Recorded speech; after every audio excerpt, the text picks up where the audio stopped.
I-date namhlanje umhla ka-6 October enyakeni ka-2024. Cishe isikhathi u12:30 emini. We are House of Radical Intellectuals. Igama le-YouTube channel yethu leyo, and we are an educational content. Umsebenzi wethu thina ukufundisa. Isihloko esokhuluma ngaso namhlanje ngesilungu sithi understanding cultural imperialism. Sicishe sigcina ukuhlangana nani noma kunesihloko esike sasikhipha lapha phambilini esithi asikho isidingo sokuthi umuntu omnyama omZulu a celebrate noma gubhe lento ebizwa ukuthi Heritage Day. Sachaza ke lapha ukuthi kwi lecture elandelayo sizochaza igama lethi culture. Yabo. No cultural imperialism. Excuse me. Kahle igama elithi cultural imperialism likhuluma ngokubulawa kosiko lomuntu omnyama. Understand ukuthi understand njengabantu abamnyama abaphuma kwi-slavery for 506 years. Ngoba sike sakuchaza phambilini ukuthi abelungu noma umuntu omhlophe oqalo owaqala ukufika la eSouth Africa akusiyo Jan van Riebeeck. Kwaba kunensizwa la ngathi ngiyalibala igama layo kodwa yayivela ePortugal.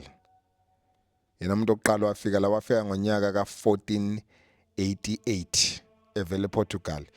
Ngithanda ukumlibala ngoba namhlanje besingakho ukufundisana ngehistory. Kodwa nje umlungu oqala wafika lana wayevela ePortugal kwakunyaka ka1488. Lokho sikutholile encwadini yabhalwa uThomas Pakenham, Scramble for Africa. Nechaza ukuthi ama-Europeans ayicana kanjani uAfrica ukuze ayidle umuntu omnyama abe isigqila noma isidwedwe sama-Europeans.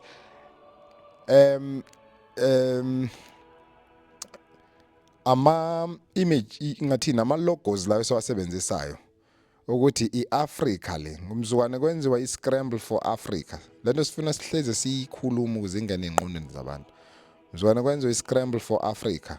Umuntu omnyama wa-destroywa ukuthi kufuna ehleze ehlupheka ingunaphakade azafe. Leyo nto leyo yenziwa successfully through lento ebizwa ngokuthi i-cultural imperialism noma ukubulawa kosiko lomuntu omnyama eAfrica ukuze abe isidwedwe sezinye izizwe. Saqala lana ke kwi-slavery. Njengoba sisho ke thina sithi umsebenzi wethu akukhona ukudelela abantu, mhlawumbe ukubukela usiko labantu phansi nezinkolo zabo noma bathi ezabo. Thina umsebenzi wethu uqaqa umqondo womuntu omnyama. Yazi ngendlela esibona ngayo thina as House of Radical Intellectuals. Masithi siyacinga nje. Sizoke sichaze igama lethi culture. Bese ke nawe siyacela uxukuzisa umqondo. Mhlambe from today onwards uzobona ukuthi kahle kahle umuntu omnyama ilokhu kwaqala into ekuthiwa i-cultural imperialism noma ukubulawa kosiko lomuntu omnyama. Umuntu omnyama kaphindanga wane into ekuthiwa usiko. Kukudelela futhi kuweyisa ukuthi umuntu omnyama kumele agubhe amasiko ngoba mzukwane kufika iqhwaga ezodla lelizwe zafike zenza lento ekuthiwa i-cultural imperialism. Kwase kuphela ngosiko lomuntu omnyama. Umuntu omnyama eAfrica nakulamazwe abacolonize wakhona nakulamazwe abantu abamnyama babethuthelwa khona bazoba yigqila njengako America, ko France nani. Abanalo usika abantu abamnyama. Be it eChina, not eChina, be it eAmerica, eEurope sisisho njalo. Nakulezi indawo ezadliwa ama-Europeans njengako Brazil, Venezuela nakulamazwe amaningi ase-South America adliwa ikakhulukazi abantu base-Spain nabako-Portugal including namangisi. Kodwa ke namhlanje sizokhuluma ngokubulawa kosiko lomuntu omnyama ukuze abe isidwedwe sezinye izizwe, understanding cultural imperialism. Okay, amanothi siwabhale nge-English, kodwa ngoba sikhuluma namangisi, sikhuluma namaZulu, noma sikhuluma namanguni, ngoba umuntu owumXhosa mhlawumbe umNdebele, mhlawumbe umSwazi, cishe ayikho into angazoyizwa kulento engiyikhulumayo. Sikhuluma nabantu abamanguni, kepha sisebenzisa ulimi lesiZulu, cishe nizosizwa bafowethu. Sithatha amanothi esingisi, kodwa mangabe sesiwachaza sizowachaza ngesizulu. So itopic yethu namhlanje ithi understanding cultural imperialism, ukubulawa kosiko lomuntu omnyama ukuze umuntu omnyama abe isidwedwe nesigqila sezinye izizwe ezweni lakhe. Siyacela ikakhulukazi uma umuntu omncane, mhlawumbe usafunda e-university, mhlawumbe usafunda esikoleni, o umuntu omncane nje osenesifiso sokuthi aphile impilo ene-meaning in future, sizocela mfethu ulalele. Sizocela futhi ake sibonge la ama-subscribers ahamba kahle kakhulu. Siyabonga bafethu isupport yenu. Nathi kuyasikhuthaza lokuthi siqhubeke senze research, silwe nomqondo umuntu omnyama ukuze umuntu omnyama aphile impilo ene-meaning, angabi ukhamsa ngithele, angabi isidwedwe sezinye izizwe ezweni lakhe, ngoba thina umsebenzi wethu ukulwa nomqondo womuntu omnyama ukuze aphile umuntu one-meaning. So siyabonga kakhulu bafethu ngokuthi niyasubscribe kwi-channel, i-channel yakhula, inkosi zinibusisa.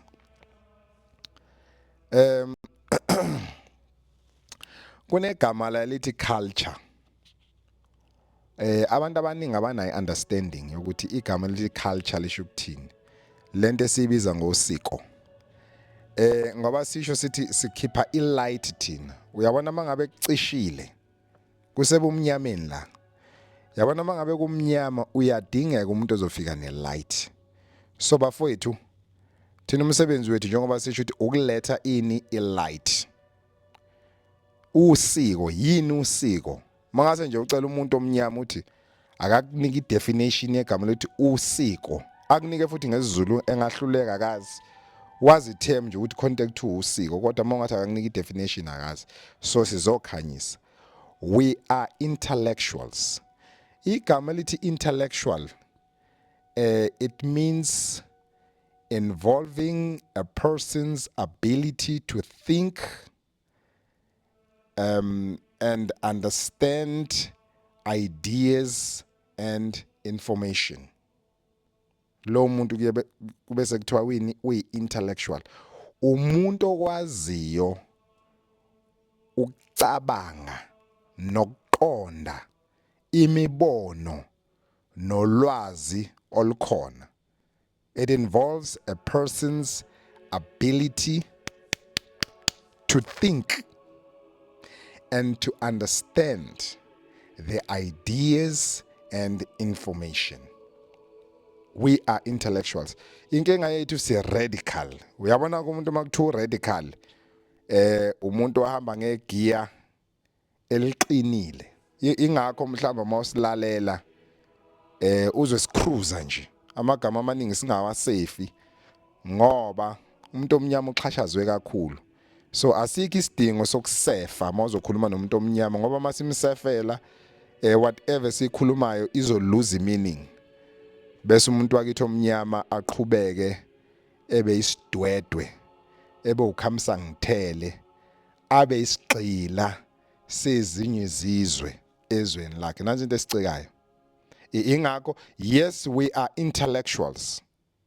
We are able to think, we are able to understand different ideas and information, but at the same time we must be radical. That is why sibiza nge-house of radical intellectuals. Uthi sincitha buchopho kodwa eyikhuluma into ngoba injalo ngaphandle kokuba nendaba ukuthi umuntu masikhuluma naye uzofila kanjani, because siyazi umuntu omnyama wa destroya kanjani. That is why sikhuluma kanje. Umuntu omnyama lo mzukwane efika amangisi njengoba sihlezi sikusho lokho, nenkolo yawo ye-Christianity enza abantu abamnyama igqila.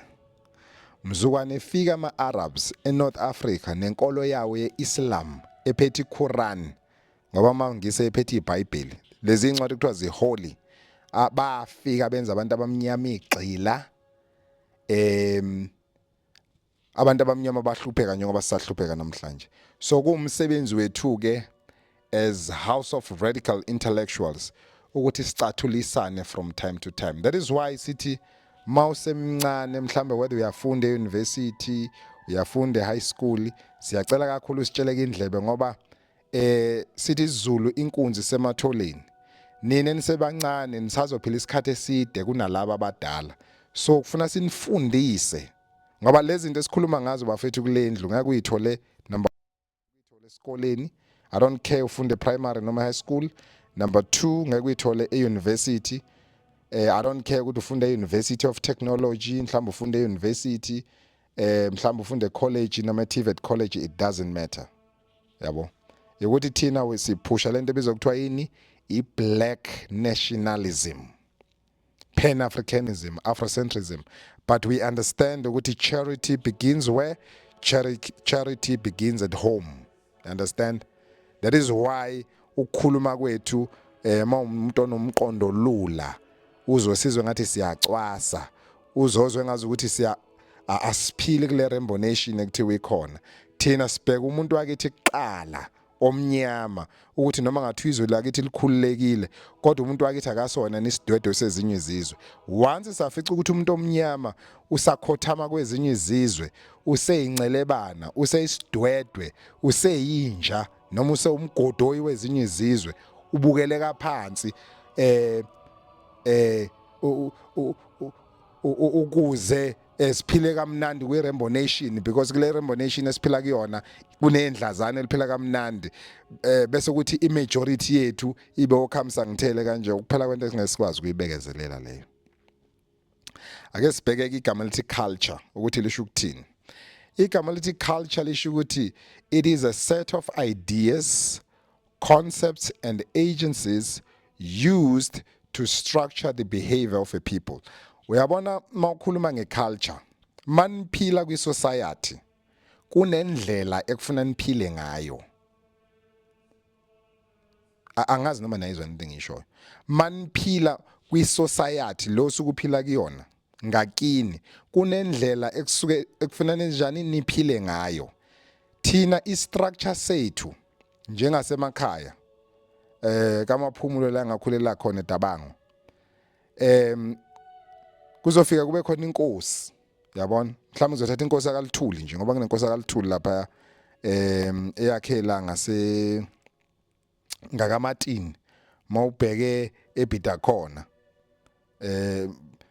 bayazi abantu bangapha kamaphumulo koBhida khona, mhlawumbe uqhubeka uya koPetezi uzofika eShaka mhlawumbe Stenga. Uyabona ke la ezizweni sikaMadlanduna ngoba phela kuthiwa uMadlanduna uyinkosi yezwe lonke, lisho njalo ihubo lakaLithuli. Kune structure, i-structure sithi kuzoba khona induna bese kuba khona inkosi, angithi yabona, bese kuba khona umthetho eniphila ngaphansi wawo ukuze abantu bebe njani babehave ngendlela enjani eyamukelekile. Ingakho uze kuthiwa kuyihlazo ukuthi njengokuthi mhlawumbe kwenza umzekelo intombazane mayimithele ekhaya kuthiwa iyihlazo lonto leyo. Umfana mekhule wazi waxinelwa iminyaka engaganiwe iyihlazo lonto leyo. That's the way of living in that society. So kuba khona imbono, igama lithi ideas, imbono. Mhlawumbe kwenza umzekelo mawuyintombazane akumele uzalele ekhaya, umbono womuntu lo. Bese kuba khona ama concepts, uyabona? Abstract ideas, izinto esikholelwa kuzona. Uyabona? Ukuthi kuyihlazo lokhu ngeke sikwazi ukwenza lokhu. Thina njengesizwe samaZulu asikwazi ukutholakala senza into ethize. Omncane amhlonipho omdala into ethi ayibe kanjalo. Ama agency yila abantu abasuke besilida kwi society. Mhlambe ngayinduna, mhlambe ngawubhekeni, mhlambe ngayinkosi. Those are agencies including umzali, ngisho umzali wakho okuzala ekhaya ngoba phela umthetho unikwa umzali okuzala ekhaya. Uyabo, those are agencies ukuze ingane ephile ngani ngendlela including yabo nje nanenkolo phakathi. Uyabo, nanenkolo phakathi. Uyabona nje makuthiwa mhlawumbe ngenza umzekelo uSonta kaShembe, uShembe uyi-agency, uyi-agent. Those are agencies ngoba uyakutshela ukuthi la manifuna ukuphila la nizogcinisa abatha number 1 nizokhonza mhlambe ngo9 makuyisabatha ningene ngo1 naye usuke estructure lapho ibehavior yani yabantu. That's a culture. Kahle i-culture is mainly about determining the behavior of a people. Kahle makhulunywa ngeculture. Uyabona ukuthi mhlambe kunama celebrations is cultural celebration esowenza kusuka kukhona ama agency mhlambe ukwenza umemulo ukuthi ingane intombazane mayikhula kufuna yenzele umemulo. That's a cultural celebration because ama ideas esinawo thina njengesizwe samaZulu into esayithatha la kuba bamkhulu ukuthi sizoyenza, then it's a cultural celebration umemulo. Angithi yabo lonto le indlela esiphila ngayo thina sabantu abamnyama yabo. Right now ma umuntu ke uxokuzisa umqondo and intellectual like esikhathini esiphila kusona ngoba ungakhohlwa isihloko esikhuluma ngaso namhlanje sithi understanding cultural imperialism. Kahle uqhwagwa igama lithi imperialism uqhwaga. Yabona kunabantu abaqhwaga usiko lethu phela singakhohlwa ukuthi lelizwe lwadliwa amangisi namabhunu lalicoloniziwe for more than 506 years.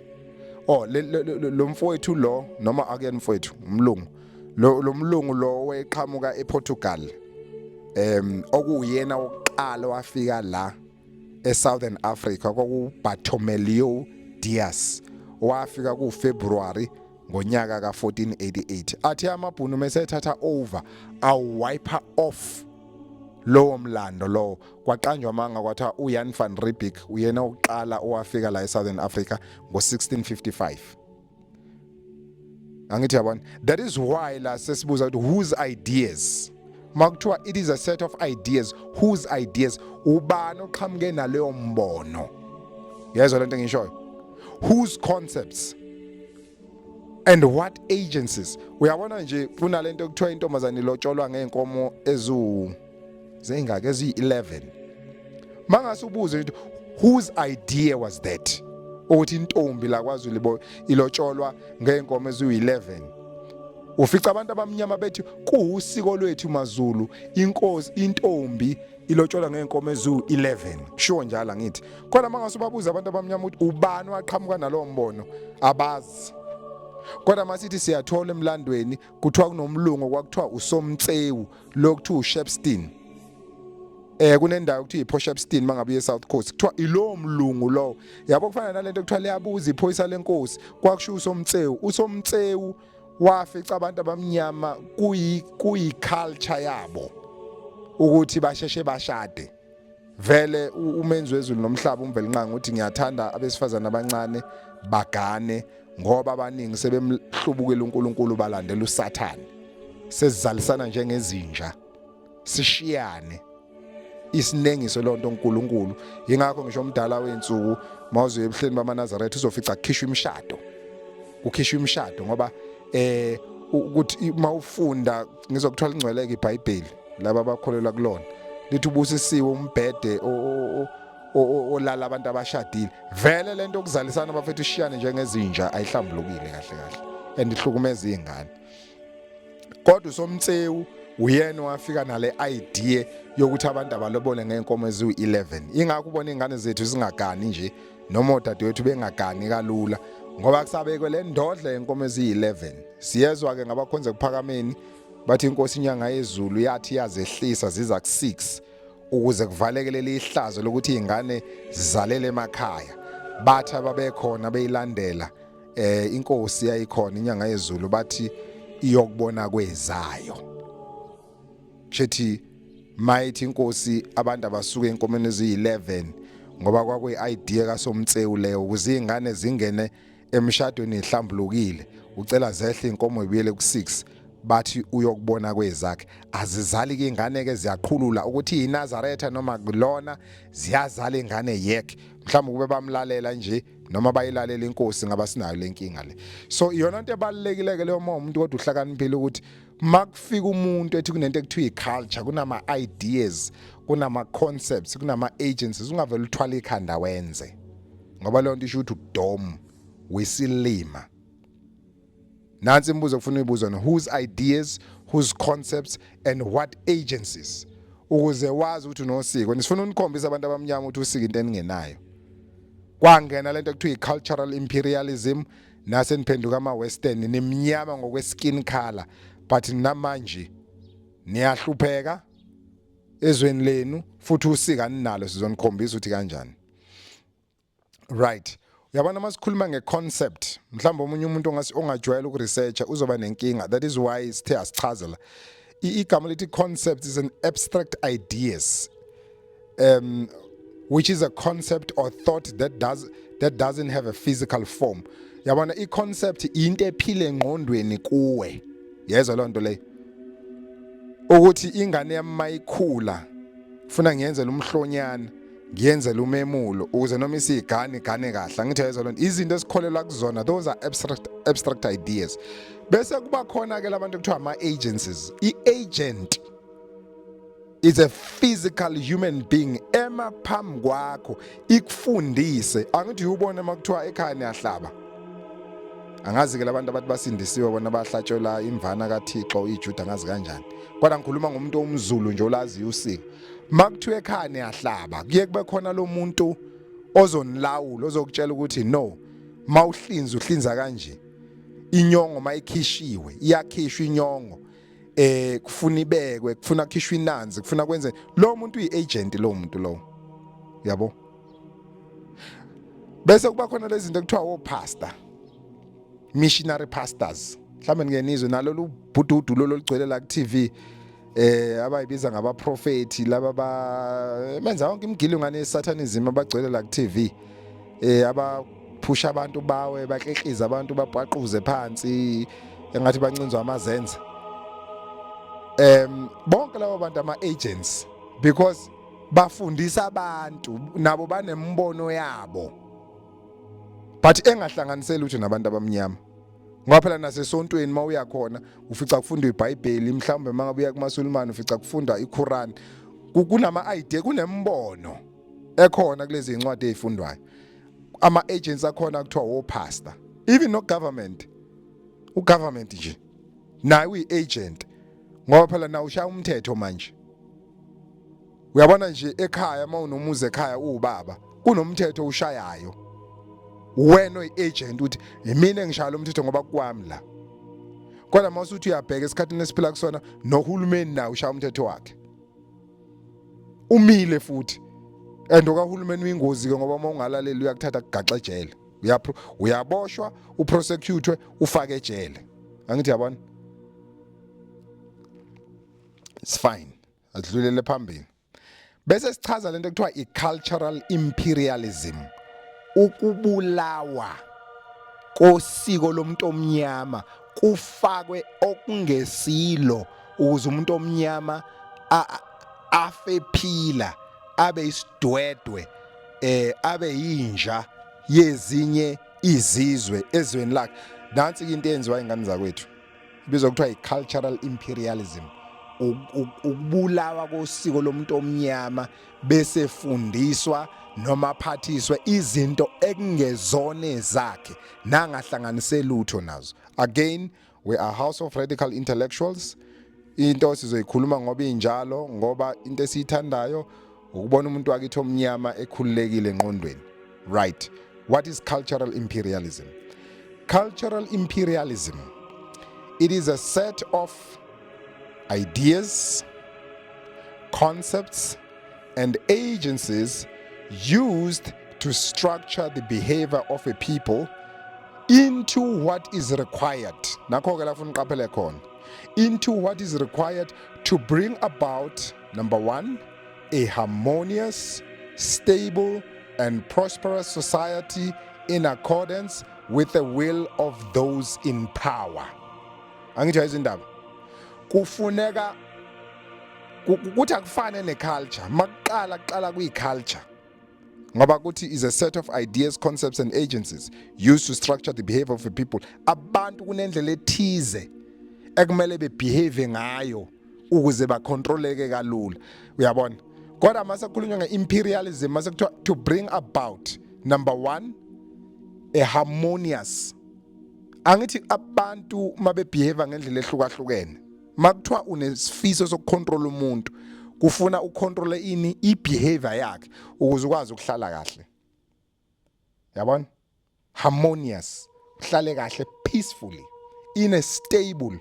Kungabi khona lezi zinto ekuthiwa abantu banani kuthiwa lezi zinto lezi zokuthi uyogxuma emgwaqeni ubonela abantu ababhayiziswa labantu akuthiwa ama-politician bethi sonakhela izindlu sonenzela ukuthi sivoteleni bavote ngempela abantu ngaphandle koku-apply umqondo mase kuphethwe ingabe bikho yonke lonto leyo bese abantu behamba bogxuma emgwaqeni balekelwe igama lakhona lento akuyona irally kodwa kunegama lakhona elikhonziwe isiteleka angiyabona ya abantu bahambe bemgwaqeni boshaya isiteleka bavimba imoto kube ne-chaos yabo. Igama lithi prosperous lisho izinto ezinhle ekumele yabona ezokwenzeka in future angithi yabo lonto leyo. So abelungu mzukwane befika la benza lento ekuthiwa i-cultural imperialism, bashintsha indlela ekufuna siphile ngayo ukuze bona bakwazi ukuphila kahle ezweni elistable in accordance with the will of those in power. Phela abelungu ngesikhathi befika la bafika basicolonizer, mabesicolonizer base basishintsha the way we must behave, because culture is mainly about your behavior. Wonke lama ideas, ama concepts nama agencies umsebenzi wawo ukustructure ibehavior yomuntu. That is why basinika a foreign religion called Christianity. You understand? Ukuthi wena mawuzo behave as a Christian, you understand? This is how I must behave, because kunama concepts, kunama ideas njengamanje osuwathola in a book which was brought to you by a slave master called the Bible. You understand? And then besunikwa agent angisho njalo, which is a pastor. That is why abelungu babefika la bavula into ebizwa kuthiwa ama missionary schools and missionary churches. Inhloso ngokuvula ama missionary schools nama missionary churches kwakungesikho ukuthi ufuna sazi uJesu, yabona? Ngoba masazi uJesu sothola indlela eyapi ezulwini, cha. Inhloso kwakukuthi bahlale kahle ngoba uza ukuthi into what is required, izinto ezidingekalayo lezi ukuthi fake cultural imperialism, shintsha lezi zinto lezi zibehave ngalendlela ofuna ibehave ngayo ukuze wena muntu ozodlalela izwi ukwazi ukuhlala kahle in a harmonious, stable and prosperous society, because now you are in power. Yezwa lonto le. So cultural imperialism, it is a standard that has been set by those who want to control you. Uyabona mayifika nikhumbule nina nisenthe ukuqina mbijana mhlawumbe nizoba relevant kulento esikhuluma ngayo namhlanje, nina ingane ezincane nilalele, but abantu abazalwa ngama I would say early 90s kuhlehla kuyemumva kuya kuma 80s kuma 70s, they will understand this. It is a standard that has been set by those who want to control you. La South Africa, iKwaZulu Natal. Futhi kwangasho ukuthi iKwaZulu Natal, kwakuthiwa iNatal, kwakuyi-British colony, including ne-Cape Town. Lesi sifundazwe sakaZulu sasicontrolwa amangisi. Yingakho namhlanje mangabe uzoya e-provincial legislature, yezwa lonto, mawuzoya i-provincial legislature la KwaZulu Natal iseMaritzburg, kwisishaya mthetho sakwaZulu Natal uzofica kune statue sika Queen Victoria. Yezwa lonto, ngoba phela England izwe liphethe uQueen, God save our gracious Queen and so forth, national anthem yakhona leyo. Esishaya mthetho kune statue sika Queen ngoba uQueen indlovukazi ephethe amangisi. I-British colony, iNatal beyi-British colony, yayidliwe yini amangisi. So mayefika amangisi la ngoba esinye isizwe basifice sine culture yethu, siphila ngendlela yethu, sinezinto esenza ngayo, but no, let's destroy their culture and impose onto them what we call it cultural imperialism. Let's westernize labantu, asishintshe indlela abacabanga ngayo, and ayikho i-system yaba effective than lento ebizwa nge-religion. And masikhuluma nge-religion yafika nama-colonizers noma nabantu abaqhwagizwe lethu, ayikho enye ngaphandle kwe-religion ebizwa kuthiwa i-Christianity esebenzisa incwadi ekuthiwa ingcwele ebizwa nge-Bible. It is a standard that has been set by those who want to control you. Ukuthi njengamanje sesiyayishintsha-ke indlela ekufuna niphile ngayo. This is the way. Ade sikhuluma silalele kunomfundisi wasephakameni. Esimthandayo ke siyamthanda thina, umuntu ohlakaniphile siyamthanda thina. Umfundisi uNgidi. La ku YouTube bambabhala ukuthi Reverend Ngidi. Akusho ukuthi umfundisi. Umuntu onesineke ufuna umqondo wakho usebenze ngendlela ecacile. Inikujwayele ukumlalela lo ababalwana. Kodwa umuntu onomqondo olulu uzothi uyakubhora. Ngoba ukuchitheke kakhulu futhi kwayithina ngibona ukuthi siyafika eduze kwalo ababa. Nathi siyafunda okuningi kuye. Manje nendlela nike ningene ku YouTube nibhala uReverend Ngidi, uyombona nje ubaba okhonze kuphakameni unentshebe emhlophe neno lezimhlophe. Uchitheke kakhulu lwaba. Manje nendlela nimlalele nathi okuningi akukhulumayo kuyasiza kakhulu. But njengoba sisho ukuthi cultural imperialism, abantu abashintsha, amangisi namabhuno ashintsha i-standard ngoba babefuna ukusicontrola. Ingakho namhlanje siyidwedwe zabo. Continuation. It is a form of imperialism in that the imposing community forcefully extends the authority of its way of life over the other population by either transforming or replacing aspects of the non-dominant community's culture, right? Which include customs, traditions, religion, language, social and moral norms, and other aspects of imposing community. In this case, the Europeans, our former slave masters. Uyabo igama elithi imperialism. Mabethi it is a form of imperialism. Mhlawumbe lizokudida nesingise sithe ukuthi kuba serious anyana mbijana.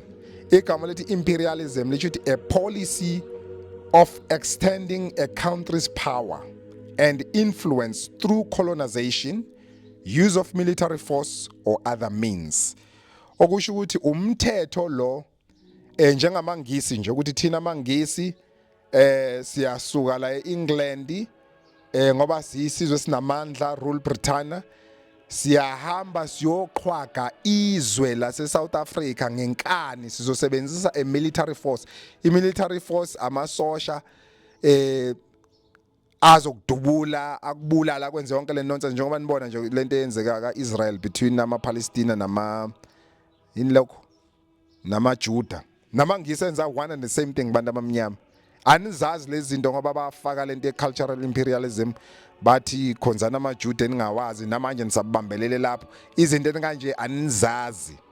Nina kufanele nihleze nicabanga ngokuya ezulwini la emhlabeni noma ngathiwa niyahlupheka aninandaba ngoba likhona izulu ikhaya leni. Likhona iculo leduphunga. Namanje leduphunga lelo culo lelo amangisi ayikho into enhle bafowethu ama-colonizers anganifikela nayo. Lonto ufuna ibe clear. Umuntu mezodla izwe lakho usebenzisa a military force. I-military umuntu armed obulalayo othatha ngenkani. Yingakho nalabona kunegama lithi forcefully umuntu othatha ngendluzula. So bekwazi labantu abama-colonizers nabama-imperialist ukuthi babenganifikela ne-religion inganise ezulwini. Ayikho lento enikholelwa kuyo. Funa sinitshele iqiniso. Zigebengu niphethe inombolo engasebenzi.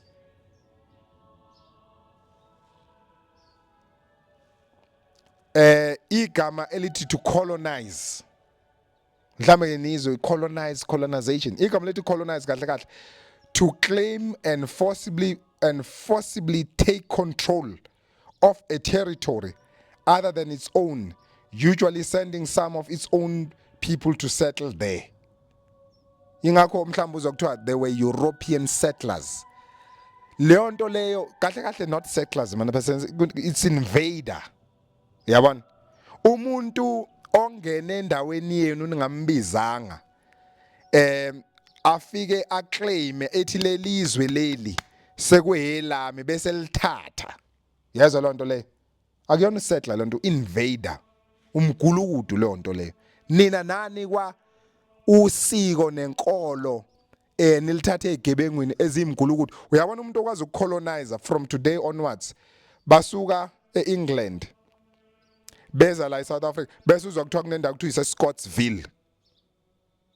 Yezwa lo nto le kodwa kuhlela abantu la oPieter Retief noGerrit Merits befike eMaritzburg bethi njengamanje le ndawo mina nguPieter Retief umfowethu lengihamba nawo Gerrit Merits from today onwards le ndawo sesibiza ngePietermaritzburg. Ngoba la uPietermaritzburg usuka kuPieter Retief noGerrit Merits. Mawuya ngapha eMpumalanga uzofica kunendawo ezibizwa ngoPieter Retief. Ikhona nje indawo mawusuka la eVryheid eDumbe kanjalo. Kunendawo lapha ekubizwa ukuthi uPieter Retief. Kuseduze ka mawusuka eVryheid yePieter Retief. Isukela lapho. Bafika bayiclaim ukuthi mina nguPieter Retief ngiyayiclaima le ndawo sekuyeyami and ngiyithatha ngendluzula ngodlame. Because they were imperialist. Uyabona? So mawubuyela la phezulu ithi mayifika le community ephusa ngendluzula isebenzisa indluzula namandla ayo. Yezwa lo nto le ukuthi igama lethi transform ukushintsha is to change. Yezwa lo nto le to replace bekukhona usiko thina esinalo. It's either liyashintshwa liya transformwa, you change, or you replace noma niyalithutha niyalisusa. Ukureplace khona into adi ikhona mawuyireplace ususa into adi ikhona ufake enye. The way uyabona ke mawuqhubeka la kukhulunywe ngeculture, all lezi zinto zama ideas, concepts and agencies, it's either you transform those things or you remove them. That is why amangisi mefika adlizwe kwaboshwa ngisho ingonyama yabo nje uDinizulu amangisi ambopho uDinizulu ingonyama amazulu ngaxolisa ukubiza ingonyama ngegama kodwa ngizama ukucacisa indaba.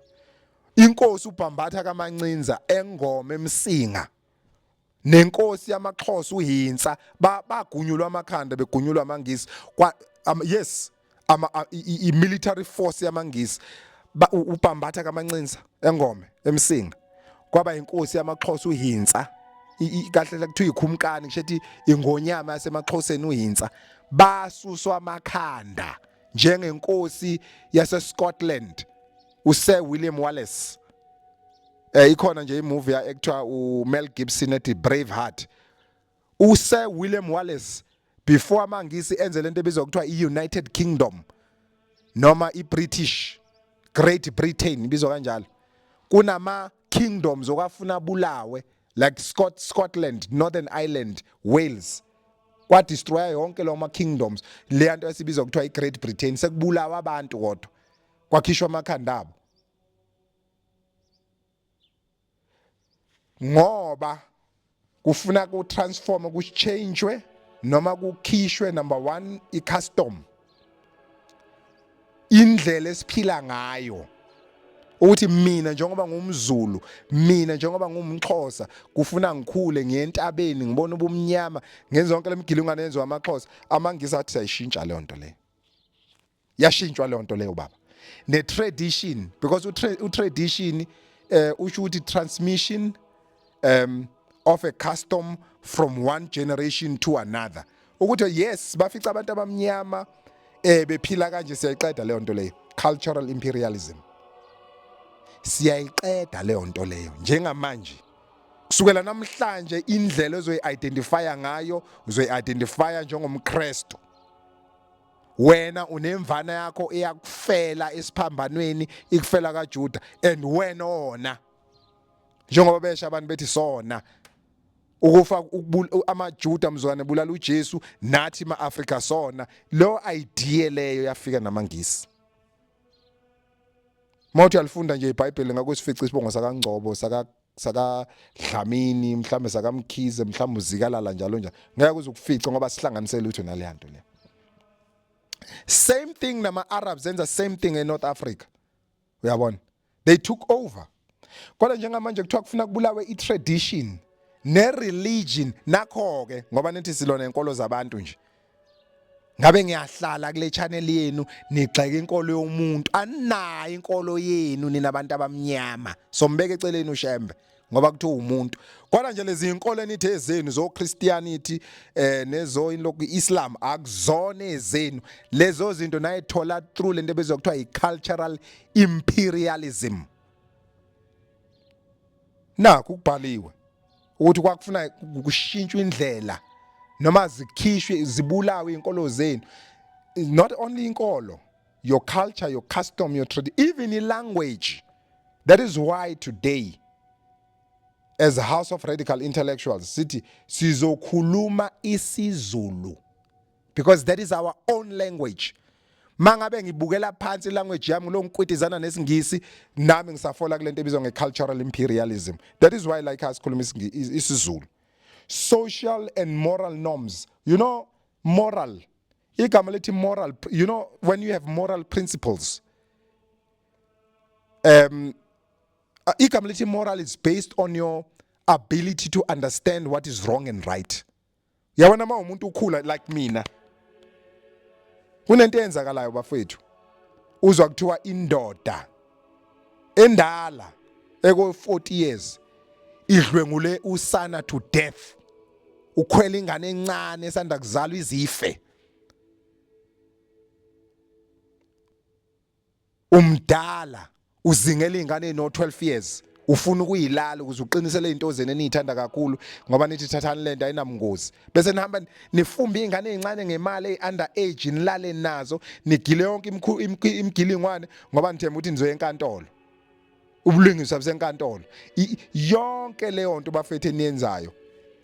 Igama lithi moral norms asizazi thina lezo zinto kwaZulu. Uyabona nje mangase uhlehle uye emlandweni obhambatha woSgananda woJama bonke oPrincess Magogo abantu abazala lesizwe esiphila kusona samaZulu mangase uthole emlandweni ukuthi yayikhona lento ukuthi indoda ikhwele enye indoda engekho lonto le.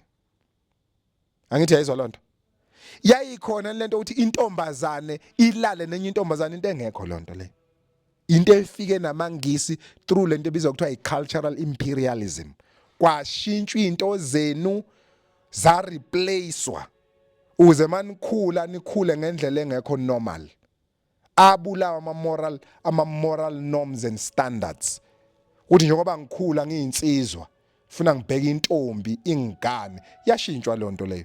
Insizwa kuthiwa igane enye insizwa, intombi igane enye intombi. Moral norms za destroy lezo zinto through cultural imperialism. Yazo lonto leyo. Neinto eziningi. Uyabona nje mina makuthiwa ngiyashadelwa. Ngangayenza into ekuthiwa i-white wedding angisile ekhanda lami. Njengoba sikhuluma la sikhuluma isiZulu singasikhuluma isingisi asile emakhanda ethu. Yazi into engishoyo. Leyo nto leyo yenziwa yini ama-imperialist. Njengoba sichazile la nithi kuyifunda lento ngoba siyazi nifundile. Nithi kuyifunda nibe ne-understanding ziningi izinto okungezona ezenu eza destroya ukuze nibe lo msangana niwona namhlanje. I-religion it's worse ngalento ekuthiwa religion. Abantu abamnyama bahlupheka kanjena nje namhlanje kuthiwa bakhalela uJuda. Mawuthi uyangena ku YouTube today I'm talking about current affairs. Angikhuluma ngalezi ngane kwane ebhale emabhayibhelini because mangakubuza ukuthi yonke lento enisifundekela ngayo enithathe emabhayibhelini yabhalwa nini anazi. Yabhalwa ubani anazi. Eyibhale kuphi anazi. Ngisho ngambuza umfundisi ukuthi awungitshela indlela ezulwini ihambaphi. Uzothi sifunde kuMateyu ushinda bakaMateyu. Wena ungitshela ukuthi okay uyabona nje mina mangase kuthiwa ngiyeka noNgoma ngisuke eThekwini ngiyazi uhamba ngaphi mina maka noNgoma. Nama taxi ngiyazi ukuthi uhamba kuphi mawuya kaNongoma. Makuthiwa ngiye eBergville ngiyazi ukuthi iroute ihamba la. Nina you received ideas, concepts ama-agent anika wona lawo ma-ideas and concepts, they were criminals. They were imperialists and colonizers. I'm telling you, you must know your history. Nangelilodwa ilanga thina siyafunda la, siyafunda hayi kancane, futhi incwadi esiyifunda ngakuyithole lokhuzaneni library nakhona si-order ngendlela esiyi-order ngayo, sigcine mhlawumbe uma ube nenhlanhla kwazi ukuyithola e-library ey'ningi zima ama-e-books because zabhenwa ukuze nina abantu abamnyama. Ingakho kwathiwa ningani nina abantu abamnyama ey'koleni, hayi ukuthi kwakusatsha ukuthi nizohlakanipha nisebenze kangcono nidle kahle nikhuluphele ngoba nisebenza kahle nikhuluphele nidla kahle, uyabo. Nansi into ababayisaba ukuthi lezi duphunga lezi meke zavuleka umqondo zizoba ne-access yale information, uyabona. Mhlawumbe it's your first time ukuzithema cultural imperialism. It's for your first time, I can guarantee you. But anyway, for the sake of time, let's proceed. Culture is about determining the behavior of a people. We must understand the power of cultural thought because that is what we do often, right? Culture is about the behavior yomuntu. That's culture. Yabona, cultural thought, the way you think. Makuthiwa nginhlala suit number 1. Ngilandela unyazi ngenza umzekelo. Nami ngizothatha into ekhona egqamile ezweni lethu ushembe. Sengiyinhlala suit ke ngiyavunula makuyisabatha ngesabatheni. Uyazi ukuthi every time mangizokwenza something kufuna ngiqale ngicabanga ukuthi mina ngiyinhlala suit. Engathini umshumayeli mezo ngibona ngenza lento engiyenzayo. Umkhokheli wasethempelini engikulona mayengezwa ukuthi ngibuye ngikhulume kanje. Insizwa zesifungo engihamba nazo 23 mayengezwa ukuthi ngibuye ngikhulume kanje. That's cultural thought because uShembe utheme efika naye wafika nama ideas akhe, wafika nama concept yakhe. Yena njenge agent what this is a cultural reformation because there are a lot of cultural errors. Ngesikhathi befika amangisi namabhunu afika colonizer a transform into zenu, a replace into zenu. Wathi mina Shembe mangifika ngizokwenza lento ebizwa kuthiwa i-cultural reformation. This is how you must think, this is how you must behave. That is why uShembe nyanywa. Telling you, that is why uShembe nyanywa, because he's a sociologist. Mani duphunga ke nani maNazaretha ngani understand into engisho. Sikhona kodwa sihlabele sithi phakama kuphakama ngegama lenkosi, zivuse zonke izizwe zakithi zisebuthongweni ngegama lenkosi ngoba nami namhlanje zizakholelwa kumsangano nombhedo owafika negebengu zizodla izwe lethu. Ufikisho njalo indlamhlathi kaMayekisi. Ifikisho njalo. We are a house of radical intellectuals. Asithunywanga uye ngoba sikhuluma lento esikhulumayo. We think nansi into esilwa nayo ngoba sisho ukuthi mani benenhlanhla mani la ku YouTube ukhona umfundisi lapho kuthiwa Reverend Ngidi, nimlalele yonilekelela kakhulu hambe kakhulu wababa ngomqondo mfethu, hambe yofa hambe kakhulu yonilekelela. Yingakho bona ngathi sibuye sibile ngoba kune information esinayo, siyafunda thina into esingayifundi thina. Bible salifunda lonke saliqeda, ngisho ihlabelo zikaShembe zifunde zonke sayiqeda, siyalalela ngisho kuhlatshelwa ngoba sifuna ukuthola whatever ezosilekelela umuntu omnyama engqondweni ukuthi acabange ngendlela kuyiyo sidila nayo. Problem ke nansi, we are highly programmed to immediately reject anything that we hear that is not within the circle of our awareness. Uyabona ndlela esikhuluma ngayo iyabacasula abantu abaningi siyazi. Why? Because irreligion nomonakalo, cultural errors owenziwa amangisi ezocolonize izwe lethu basiprogramile ngani zakwethu ukuthi uyabona nje angithi uzala ungazi lutho bese kuba khona ama programs akhona. Mawuzalwe endaweni nabantu abamasulumane, la ilaha illallah Muhammad Rasulullah radidi Allahu Akbar, uprogrenyo uzokhuluma isulumane. Umuntu omnyama Africa uprogrenyo into zama Arabs. Ukhule ngapha Jesu inkosi nomsindisi winnie holy forever yonke lonto le programmed baba uzokhuluma iChristianity. noma belonga kulento eChristianity angithi yabona. And once usuprogrenywe kahle nanombani ozofika nenye into ongekho awe ngayo isukile baba, isukile. Ingakho ningaya nisibone nje ngifuna uqamba manga ngoba siyawazi umqondo umuntu omnyama ume kanjani. Ngeke nisibone, ngeke siyiveze umsebenzi wethu futhi nisilalelwe amadoda, asilwi asithuki umuntu asixeke inkolo yamuntu, silwa nomqondo umuntu omnyama ngoba wenze njani waxhashazwa kakhulu.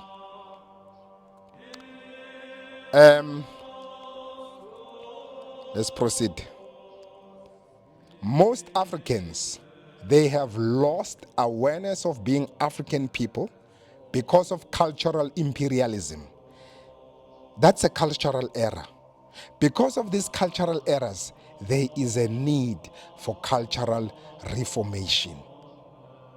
Iningi labantu abamnyama eAfrika okufaka namaZulu phakathi, amaXhosa, amaNdebele, amaSwazi, amaNguni, zonke lezi zizwe ezikhona ngathi uMpedi, uMtsonga, uMtswana yini, zonke lezi zizwe engikhuluma ngazo zilahlekelwe yabona iawareness yokuthi zabantu abamnyama gone.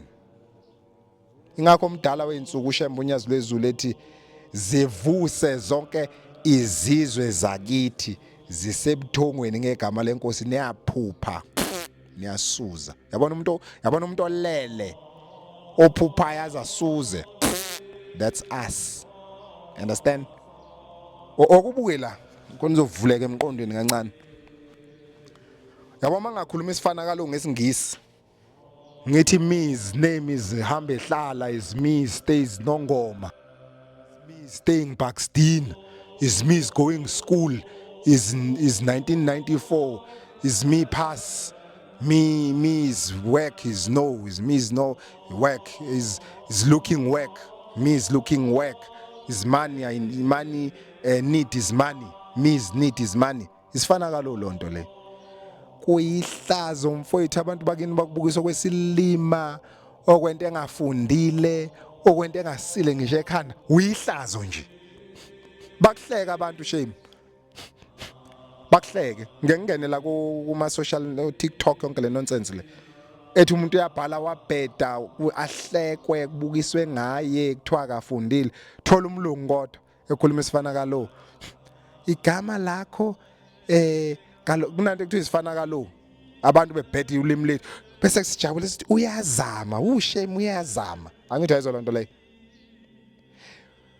akuthiwe siyashada senza ama white wedding ingane engabe yenzelwe umemulo khona ingazoba isidlo sabafana ihamba ilalo abafana ngoba sibona namhlanje sinezinto ezibizwa ngama single parent kuthiwa we are struggling as single parent zineshwa lezi zinto lezi uhamba ulalwa abafana abahlukahlukene awenzelanga ngisho umemulo bese ucatha uzogana hamba yonya ngeke ngisho ungagana uzofika udivorce ngeke uhlale kahle emendweni ngoba nilahla usiko lwenu ngisho nitshelwa nifuna ukubuye enqondweni. That's the problem. Because of those cultural errors, there is a need for cultural reformation. That is what we are doing, guys. Not ngoba sidelela. We are trying to reform what is your culture, the awareness of who you are. You are an African, my friend. You are not a Jew. You are not an Arab. And a religion called Christianity or Islam, those are not religions of African people. Never. Now let's talk about cultural influence. Ithi ingane ekhula isinomuzwa ikhula nje isinomuzwa wokuthi ngathi ngalalana nomunye umfana isinomuzwa ukuthi ithi intombazane ngathi ngalalana nenye intombazane. It's a cultural influence. Angithi lezi nivula o-TV la nibuka izitabane icwela la ko-TV. Ingane ibona normal lento because igama lithi normal is what you normally experience. Mangihlezi ngibona izitabane ku-TV ngizoyibona normal leyo nto leyo. Nami mangizwa ngihalela ukulalana nomfana ngizoyenza. It's cultural influence. Angiphiki mhlambe anginama feelings okulala nomunye umuntu. Ngiyengizwe kuthiwa ama hormones yonke leyo nto leyo. Maybe it's correct, I don't know. Maybe it's correct, but lento ekuthiwa i-cultural influence ikhona. Mina ngikhula ngangithanda u50 Cent. Mina no Snoopy Doggy beluka amakhanda befaka amacici. Umfana kaluluka ikhanda kahle kaZulu nje umfana kaluluka ikhanda. Umfana akafaka amacici. Kodwa ngalento ekuthiwa i-cultural influence siyazenza lezo zinto. Ngoba sisho ukuthi umuntu akhule kahle normal azale izingane. Azabe nezingane zibe mbili. How uyambona seqonywa amanye amantombazana. Uyambona seqomene nabanye abafana. It's cultural influence. Ezinye izinto ekufuna sidile ngazo lezo. Thomas Babington Macaulay sike sakhuluma kakhulu ngale ndoda le. Babe bembiza ngo the Lord Macaulay. Ngoba nihlezi nikhuluma ngo Lord. Yingakho sithi buyelane ezintweni zeni bantu abamnyama. Please. Igama elithi Lord limele u-legend of the Red Dragons. I-dragon egitshola abantu abama-satanist. But you become a legend before uyokhwela leyo dragon le. Lo mfo lo Macaulay wazalwa ngo-1800 5 of October washona ngo-28 December 1859. Washona neminyaka u-59 lo mfo lo. Thomas Babington Macaulay. Ngifuna ukunikhombisa ihistory ye-cultural imperialism ukuthi into endala kanjani. Lo mfo ezalwa ngama-1800. Shethi before ngoba yabona u-1800 lo. Okusho ukuthi kwaba u-17 and 1799. Kuthe mase kushintsha kwase kuba u-1800. Lento ye-cultural imperialism wengane zakwethu into endala kakhulu. Ingakho nina abantu abamnyama nihlupheka kangaka ngoba i-cultural imperialism yenziwa from generations to generations ukuthi ngisho ingane yomlungu ezalwa namhlanje ingakho ubona ngathi basibalekela bengafuni sifunde nabo. Ingenxa ukuthi nizovuleka engqondweni nikhulume lento esiyikhulumayo nicace. That is why njalo engathi banibalekela ngoba bayazi kunento ukuze baphile kahle kunento ekuthiwa i-cultural imperialism. Kune speech esenziwa lo mfolo uMacaulay. Sike sakhuluma anokwenze nje kune video esikhiphile noma ilecture sayenza ethi yabulawa kudala ingqondo umuntu omnyama. Sasicela ukukhuluma ngalo mfolo. Yabo. Siphila kunyaka ka2024. Awungisize kanje. Awuthi 2024 minus 1859. Ubone nje ukuthi siplanele kangakanani sabantu abamnyama ukugqilazwa abelungu namabhunu. Noma let's say ama Europeans because babefika la ngesikhathi se-apartheid kwakuthiwa Europeans only, blacks only. Angithi yabo kuhlukanisiwe ke namakhaladi engcono kunabantu abamnyama, namandiya engcono kunabantu abamnyama. Ingakho nje ngisho namhlanje zonke lezi zizwe engiqeda kuzisho zibona zingcono kunathi. Kwa namba abantu abaqhamuka naleyo nto bafethu cultural imperialism. Uthi lo mfolo. Let's quickly read his speech. I have traveled across the length and breadth of Africa, and I've not seen one person who's a beggar, who is a thief, such as the wealth I've seen in this country, such high moral values, people of such caliber, that I do not think we would ever conquer this country unless we break the very backbone of this nation, which is her spiritual and cultural heritage. And therefore, I propose that we replace her old and ancient education system, her culture.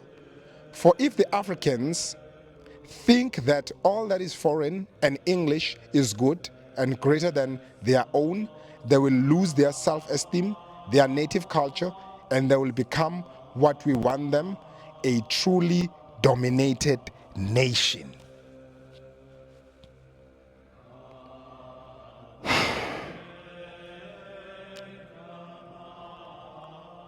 uNkulunkulu azasikhumbule bafowethu. Menzi wezulu nomhlaba azasikhumbule. Ngakho njalo masiqeda sithi siyacela nigcinisa abatha ngoba kuthiwa uNkulunkulu yabathanda abagcinisa abatha boligcina nawe kanye nabandla yakho bonke. Ingakho sihlezi sikhuluma kanjalo. Suke nathi sinesifiso sokuthi uNkulunkulu angathi angasikhumbula. Lo muntu washona ngo-1859. Before ashone wenza lesi speech. Uthi yena useyihambe kakhulu eAfrika, akekho umuntu wakwamfica ecela. Ungizwe kahle. Yabona mawuqala siyesiveza lesi sithombe somuntu waseAfrika okhamisa ngithele ocelayo ibhega. Uthi lo baba kamficanga umuntu okhamisa ngithele la eAfrika. akamficanga umuntu oyisigebengu kodwa uthi lelizwe lethu linjani li-wealth li-rich. Uthi sinama moral values. Ama-moral values umuntu okwaziyo ukubona into e-wrong ne-right uthi ngoba ngubaba ngimdala ngengaka angikwazi ukukhwela ingane ena-12 years. Ayenziwa leyo nto leyo. Umuntu oyisatanist owenza leyo nto leyo. Angikwazi ukuthi ngoba ngiyinsizwa ngengaka mangisiza ingane umfana ufuna ngiyicathamele ngiyikhwele ngiyilale.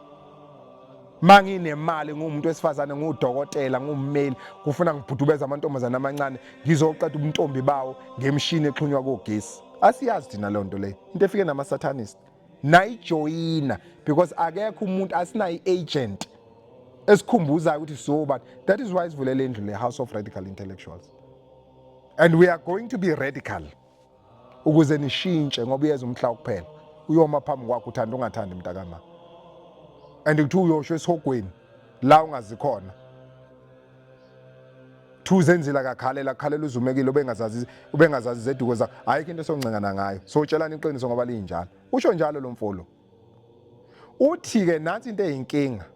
Igama lithi conquer lisho ukuwina izwe lomuntu ngendluzula.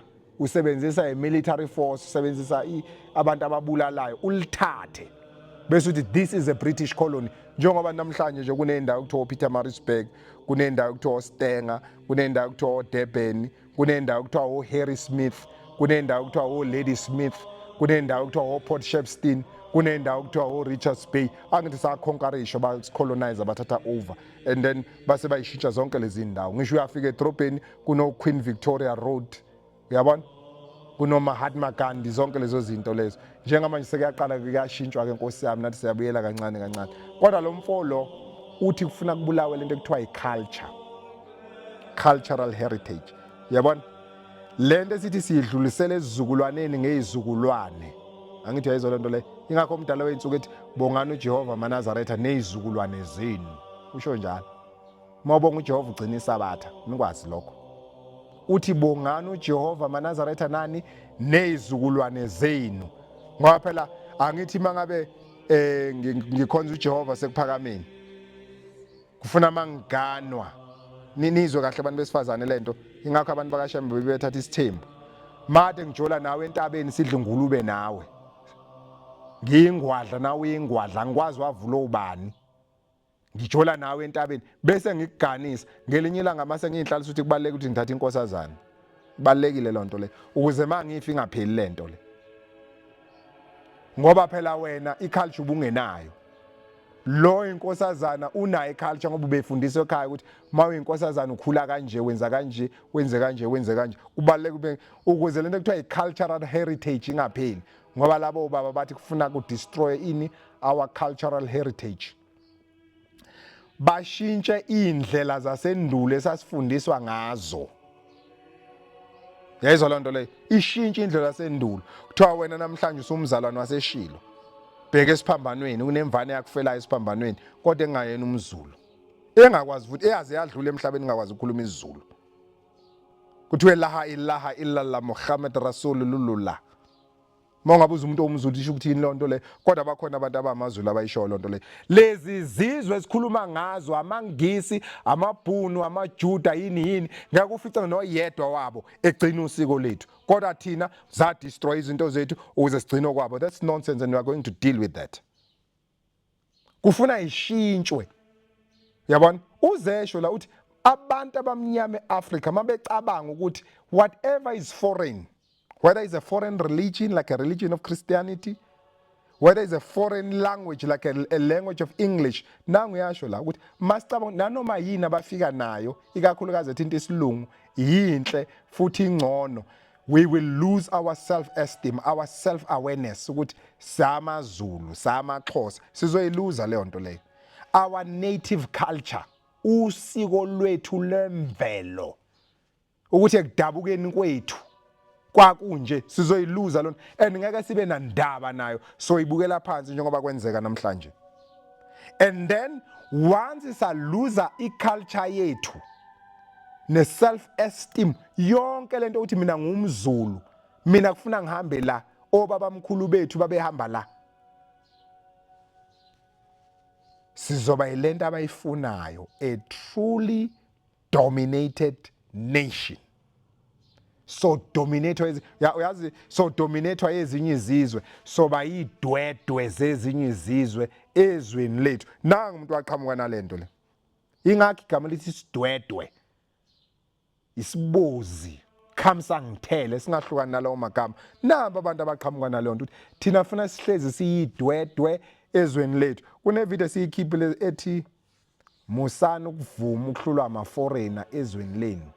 Sikhiphe ngamasibumu lo video le. Nansi inkinga ukuthi we are a truly dominated nation. Niyabona wonke lama-foreigner agcwele la eSouth Africa. Yazi why la? Ingoba si weak engqondweni, namba abantu abasibulala through lento ebizwa kuthiwa yini? I-cultural imperialism. In order to win African people for Christ, it is necessary to Europeanize them. Kahle hle with them, siyaxolisa la ukuthi akuphelelanga. Kwakusho u-Edwin W. Smith uthi ukuze sikwazi ukuwina abantu abamnyama babe yikhonzi kaKristu, kufuna siba Europeanize. Sekhande missionary schools, sekhande missionary churches, sibafundise i-history ekungeyone yabo. Ngoba once baluza their self-awareness, sizokwazi ukuba dominator, njengoba desho lo baba kulesi slide esiphuma kusona. Bese thi u-Edwin W. Smith encwadini yakhe esihloko sayo sithi The Golden Stool, ikhona e-book, uyakwazi ukuyi-downloada from ku-Google. Uthi behind all systems of administration lies a fundamental question of what we intend to make of an African. Teach Africans to read and write, but not how to reason. Kuyona yonke into ecatshwa ngomlungu. Masikhuluma ngomlungu, sikhuluma ngomuntu ovele eEurope, uthi uvele eEngland, eFrance noma kuphi into enganamsebenzi walutho. Bathi bona kuyona yonke into abasuke beyiplana engqondweni zabo, khona umuntu omnyama waseAfrika ukuthi yini lento ekufuna siyenze ngumuntu omnyama ukuze hleze isidwedwe kuze kubhubhe umhlaba. Mthathu umise esikoleni ayofunda, mise euniversity, but mase kuthiwa akacabange, akabe ne-challenge yokucabanga. Noma ngingafika the House of Radical Intellectuals izokhuluma nani, ithi ifuna ukunitransform umqondo, i-replace yonke le nonsense yafakwa amangisi ezweni emakhandeni, nibe confused, ningasizi ukuthi sithini masikhuluma, nibe confused. O Edwin W. Smith, ama-sociologist akhona. Meqhubeka u-Edwin W. Smith encwadini yakhe The Golden Stool uthi the first method begins by destroying the institutions, tradition, religion and habits of the people, and then superimpose upon ruins whatever the governing power considers to be a better administration system. Manfika ezweni labantu abamnyama eAfrika kufuna nibulala ama-institutions njengoShembe nje. uShembe bafowethu unyazi lwezulu okhona ngoba uyena Shembe okhona kahle kahle kubantu abamnyama. Institution, yabona, edila nalento ekuthiwa i-culture, owenza lento ekuthiwa i-cultural reformation. Anoyifunda ihlabelelo zakhona. Ngeke sikwazi ukuchaza kakhulu ngoShembe. Ukhona uReverend uNgidi noma umfundisi uNgidi ukhona la ku-YouTube, nimlandele uzonisiza kakhulu.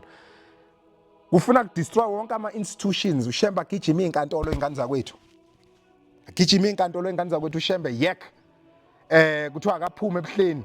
Kungena uShembe omkokotelo okhandiwe yilabantu abama-specialist be-cultural abaphusha i-agenda ye-cultural imperialism, abayizizukulwane sika-Lord Macaulay, uThomas Babington Macaulay. Kungena labo uShembe abawumbombayi ku-destroy i-institution, i-tradition, indlela esenza ngayo izinto, i-religion. Kusale a foreign religion like a religion of Christianity or a religion of Islam eyafika nama-slave masters. Indlela thina abantu abamnyama esiphila ngayo ishintshwe. Mina mangibuka umfana ngibuka umakoti, intombi mayibona enye intombi ibona umakoti, mangibuka ingane encane yomfana ngibona intombi. Kodwa mawuthi uyabheka ngeke ulifice iqhude lilala nelinye iqhude, ngeke ulifice iqhude lidlwengula itshwele elizwele iqhude, ngeke uyifice impongo yembuzi ikhwela izinyane lembuzi.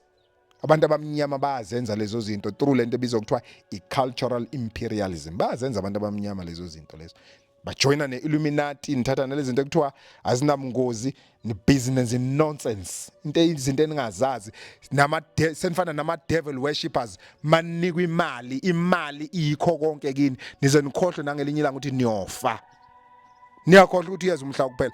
Nanoma ubani ophilayo, nize nazi ukuthi usuku lokufa likhona engane zakwethu. Wazalwa wedwa, waphuma wedwa, mawuthi waphuma kulento kama wakho noma kwakhathi isisu waphuma wawuwedwa. Mawuyiwele waphuma nalo, kodwa mina ngoba ngwakithi nje angiyena wakini, mase ngifa ngazala ngedwa noma ngathi wazalwa uyiwele, mawusiye libeni ngane zakwethu ongena uwedwa, nomhla wokuphela uyobheka na wedwa nomdala wensuku. And isikhona isigodi sosizwe engane zakwethu. Asishumayeli ke kodwa. Bathi labantu ufuna kudestroy yonke into ethinta umuntu omnyama, nalokho engathi kukhona akudestroy bese kusuper impo, bese sifaka isinika izinto esingazazi. Even igovernment ekhona njengamanje, the governing power ekhona kunayo kufuna ihambe ngalomgudu lo ukuthi waqala wagxeka izinto esingazazi bese kuthi uyacwasa uthatha ujikijele ejele. Kodwa mawuthi uyakwezinye izizwe njengamaJuda, ahlakaniphileka amaJuda, wona ngakhalelawo nina abantu abamnyama, hayi nina nikhalela amaJuda. Hlakanipheka futhi nje ngokuhlakanipha nikude kabi nje kumaJuda, futhi nginesho ngeke nifike nje. Ngeke ngisho senikhala nithanqaza, nisadaka utshwala kanje ekhohlwane ngane ukuthi ngeke nifike. Yabo, igovernment ekhona njengamanje nayo kufuneka yenze njani isifundise izinto esingazazi. Ngizwe kuthiwa namhlanje izingane esikoleni sezofundisa i-sex education. Ingane ifundisa ukuthi ulala kanjani nentombazane, ulale kanjani nomunye umfana, kuthi iyona into ezofakwa ezikoleni leyo. Iyona into kuyayisho uMacaulay late. Even ngisho angithi sekunalento eNew World Order. Uyabona? Besithi nje sinikhanyisela umqondo bafethu ngalezi zinto nje ezincane, siyaxolisa ukulula kakhulu. Isihloko besikhuluma ngaso namhlanje ayisibucayanyana kakhulu, kodwa ke sike saqaphela. Ukhona nje omunye ubhodi, inkosi yami, inkosi yami, uyibiza ngobrother Enigma mangingaphosisi. Uspenda ama-hours nama-hours exoxa inganekwane zokuthi uhlangana noJesu ngendlela ahlangana ngayo ngoJesu. Ngiyafisa makwenzekile wayizwa le video lo baba, akasitshela ukuthi mayekhuluma noJesu usuke ekhuluma iphi language, ngoba nginesho wazi wadlula emhlabeni engasazi isingisi uJesu ekhuluma isiHebrew ngoba umJuda. Umjuda ukhuluma isiHebrew. Mhlambe futhi ubrother Enigma mena indlela, ngiyacela ngangiqalekisi ngoba ngimazi, kodwa ke noma ngingenandaba kangako, kodwa nje siyacela ama ephinda ahlangane noJesu acela ukuthi nansi impi ixakile eMiddle East, amaJuda abulala amaPalestine. Ibhlungu leyanto yenzeka lapha, ibhlunganyana impela nje, kodwa kwamanga bayafa abantu lapha, abantu laba abafa lapha. Asicelela uJesu la ahlangana naye, acele nje impela ukuthi uyacela ukuthi angenelele kule yampi iphele ngoba ayakuseyikho. Asicelele nje, asicelele. Kodwa ke angikho lapho, bengilapho nje ukuthi bafowethu asikufundeni ukwazi izinto zethu. Sesiphethe la sithi you will never find any comfort in the truth but pains only. Eqinisweni ke ngane zakwethu ngeke ukuthola ukuthula, othola nje izinhlungu kuphela mfethu. Liyababa ke iqiniso and liyintandane. Thina as House of Radical Intellectuals asinankinga nalo, siyastika kulona. Mawukuthanda esikhulumayo, uyasubscribe, uyalike, uyayishare nevideo. uNkulunkulu uyabathanda abagcina usuku lwesikhombisa. uNkulunkulu uyabathanda abagcina isabatha. Uzuligcineke nawe kanye nabendlu yakho bonke. Siyabonga.